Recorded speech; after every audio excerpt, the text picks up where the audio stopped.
Brought to you by the EveryDollar app. Start budgeting for free today. Kevin asks, with the presidential election coming up, I have been doing research on who to vote for. Sorry, I can only laugh at that. Some politicians want to raise the minimum wage to $15 an hour. What are the pros and cons of this? My thought is that it means products and services will go up in price and everyone will be right back to the same financial spot they were in before the increase. Yeah. Okay, this is one of my favorite things to talk about. This is Economics 101. And Dave, I talk about this some on my show, and it's hysterical to see people just come at me with the vitriol and the hate over basic economics as though I came up with it.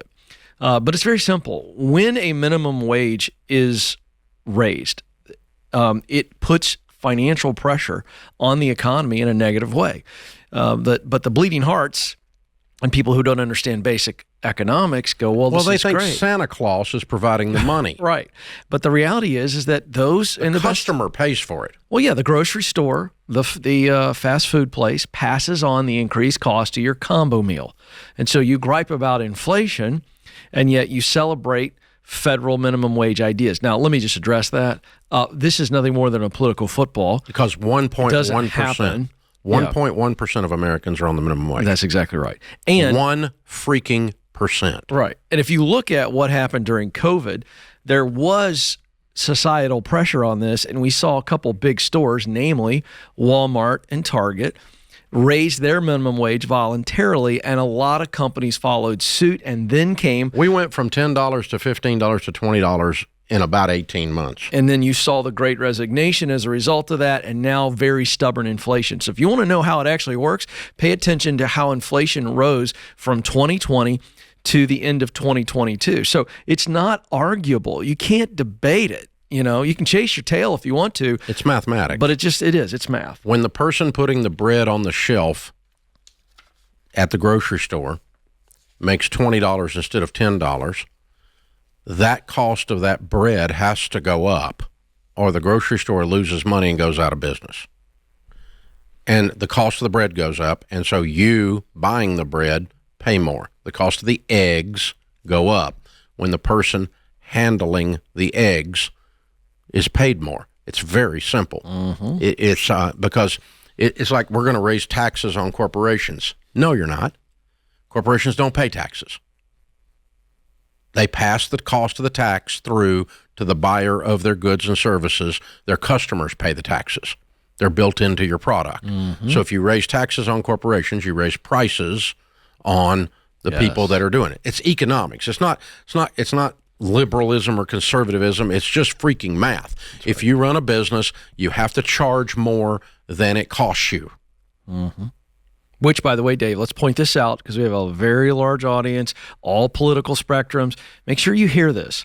If you're somebody right now, and there's a lot of Americans, 3 out of 5 Americans, new data just came out, believe we're in a recession, which we are not by the actual definition of it. But it's inflation that's making people feel this way. Hear this.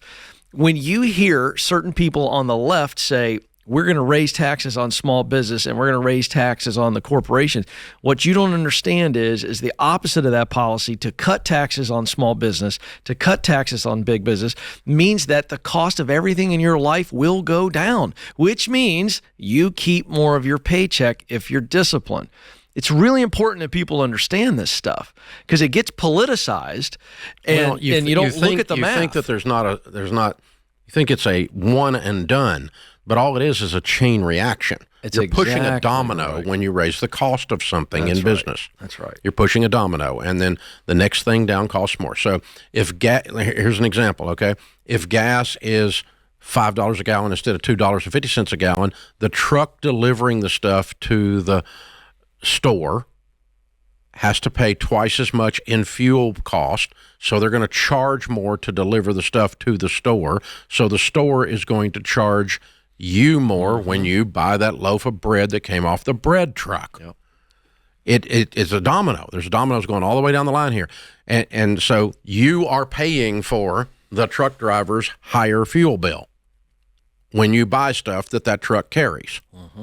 By definition, you don't have a choice. And it's not you can not like that or like that. Well, that's evil. It's capitalism. Well, try communism. Have you visited those countries? Yeah. They have a line to get the bread. The bread sucks. You can't get it. There's a shortage because they don't produce goods and services. And so these are what, people who love communism are people who have not traveled. Okay? Go to the country. I've traveled all over the world. About the only thing I'm sure of is I'm always happy when I get back to America. That's right. Okay? And you can dislike some of the stuff that goes on in America. We're not perfect. I don't have that. But I got to tell you, man, there's very few places in the world you can have this quality of life.